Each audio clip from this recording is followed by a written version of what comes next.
We are the Brunettes, and this is our crisis report presentation. To get started with an introduction, Facebook is an online social media platform that was created in 2004 by Mark Zuckerberg and his four roommates at Harvard University. In an attempt to digitize Harvard's student directory, known as the Facebook, Zuckerberg coded this new website located at facebook.com in under a week. Originally, this online Facebook was accessible only by Harvard students. As the website began to grow, access was expanded to include other students at other universities.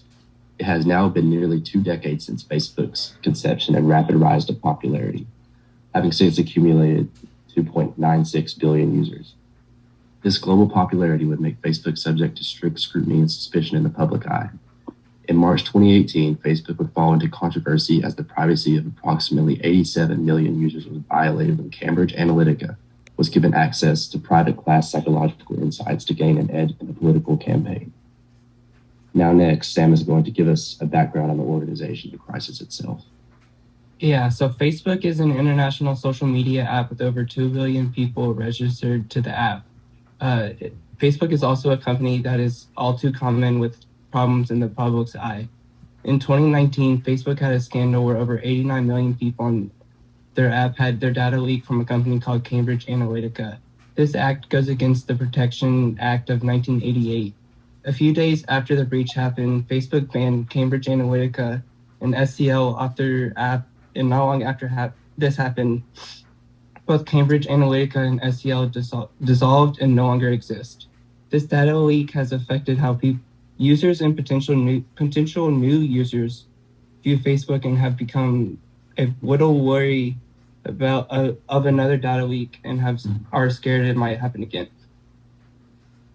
The way that this data leak happened was that when users used an app called This Is Your Digital Life that was run by a firm called Global Science Research. This firm then sold the data that it had on their users to SCL and Cambridge Analytica. That is how these companies got a hold of the data from Facebook. When users went onto the app, and everything that they did was reported and collected, ranging from people's birthdays and locations to more serious stuff such as direct messages between people using the app. A developer of the app told reporters that the only thing they cut was names, birthdays, and locations in order for Cambridge Analytica to build messages to send out more targeted political ads. And next, Henry will talk about the people involved. Okay, so a researcher at the University of Cambridge told reporters that he was given access from Facebook to download and harvest user data that was used in his app, This Is Your Digital Life.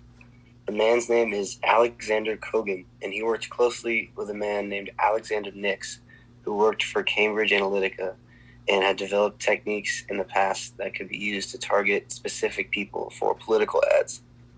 The person behind the leak coming to light is a man named Christopher Wiley, who worked for Cambridge Analytica and tweeted about what had happened. Mark Zuckerberg, the CEO of Facebook, recently testified in front of a court about the data leak and breach of privacy. The gist of what Zuckerberg said was that it was on him for letting this happen, and that Facebook is doing everything they can to make sure that nothing like this ever happens again in the future. And now Braden will tell us about the problem created by the data leak. The biggest problem created from the data leak was that over 87 million users had all their data leaked out to the public and for other people to use, and there was no coding in any of their information. It was all plain text, easy to read, all their emails, passwords, and other personal information. Facebook was sued for the misuse of the information that they had because of the Data Protection Act in 1998 that states that organizations are responsible for ensuring that data being stored is accurate and also stored and used lawfully and to protect the users.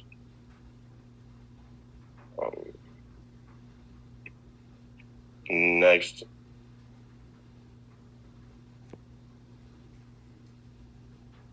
I'm blanking. Next, Katie will talk about the solution that we've came up for Facebook.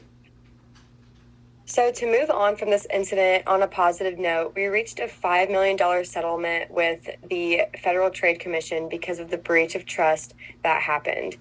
Even though this data leak has affected the trust of our users, we've reported a record number of users on our platform. This is great news, as it shows that we still have loyal and committed membership base and trust that we will improve how the platform is run and the securities in place to protect our information. We managed this crisis by reaching the settlement with the Federal Trade Commission, and we used the IDEA model to inform our employees and users about what happened and how we plan to solve the issue in the future. We concluded that we need to establish a stronger security system regarding our users' information to ensure this will never happen again. We hope this will establish a stronger base of trust with our users as we are making our best efforts to solve this problem for the sake of their safety and privacy. Next, I'll address the recent events. So, since the recent hack in users' privacy, Facebook needs a completely new approach to how they protect their information. First, Facebook must update their security. Being one of the biggest social media platforms people use, people trusted that Facebook was protecting their passwords and data being stored. People didn't know to what their extent their data was being saved and analyzed.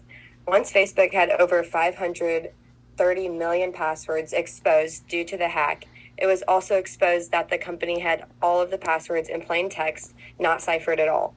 This must be the first step to protecting users.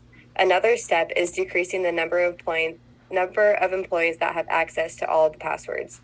It is also important to notify our staff of the situation, so using the IDEA model would promote communication with the company the best. Braden will go ahead and go into more depth about the IDEA model. The IDEA model, we believe, will be most effective to neutralize the situation by regaining the trust of Facebook users that their data is not in plain text and that their data is not being shared for other companies' benefit, and assuring them similar situations will not happen again in the future. Hopefully users are still apt to use Facebook and trust the company. Next, Andrew will talk about the conclusion of our... Or Henry. No, yeah, that's me. So our number one priority is to ensure the safety and security of our users and to earn back their trust and rebuild our reputation after the scandal. We believe that the new security policies that we've just discussed will help us reach our goals and prevent anything like this from happening again in the future.